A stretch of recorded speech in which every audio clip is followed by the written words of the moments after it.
జిల్లాలోని గౌతమ్ నగర్లో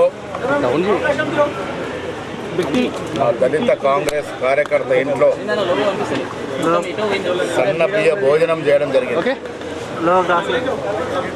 మేము సన్నబియ్య భోజనాలు చేయడం ద్వారా తెలంగాణ ప్రజలకు తెలియాల్సినటువంటి విషయం, ఈ దేశంలో ఏ రాష్ట్రంలో లేని విధంగా బృహత్తరమైనటువంటి స్కీము సన్నబియ్య స్కీము.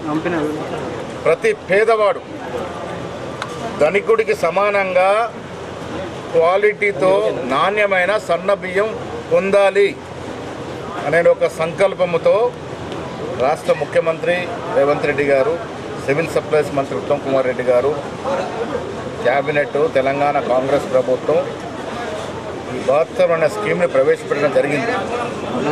తల 6 కిలోల చొప్పున కుటుంబంలో ఎంతమంది ఉంటే అంతమంది అర్హులైనటువంటి పేదలకి సన్నబియ్యం ఇవ్వడం అనేది ఇది దేశంలోనే ఒక చరిత్రాత్మకమైనటువంటి కార్యక్రమం. ఈ కార్యక్రమాన్ని సద్వినియోగం చేసుకుంటూ ఉన్నారు.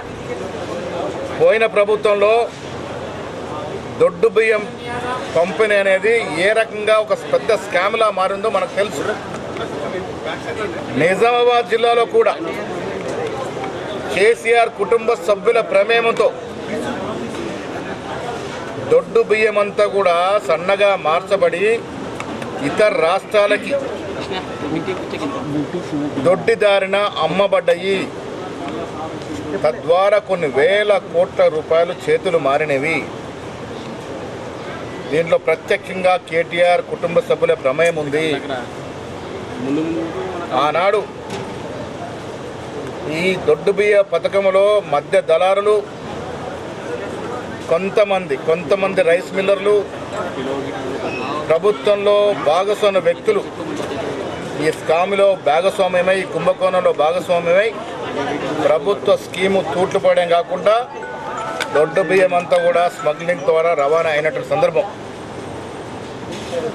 కొంత బియ్యం కోళ్ల ఫారాలకి అక్కడెక్కడ సరఫరా అయిన సందర్భం. ఇది గుర్తించిన కాంగ్రెస్ ప్రభుత్వం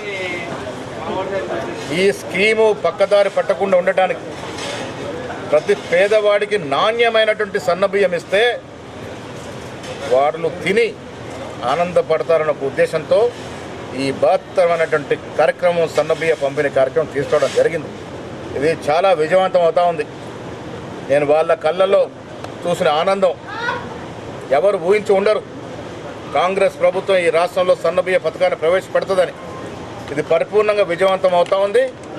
నేను ప్రభుత్వానికి, మంత్రివర్గకు చెప్తా ఉన్నా, ఎక్కడ లోటుపాట్లు లేకుండా ఈ కార్యక్రమాన్ని సజావుగా ముందుకు తీసుకెళ్లాల్సింది కోరుతా ఉన్నాను.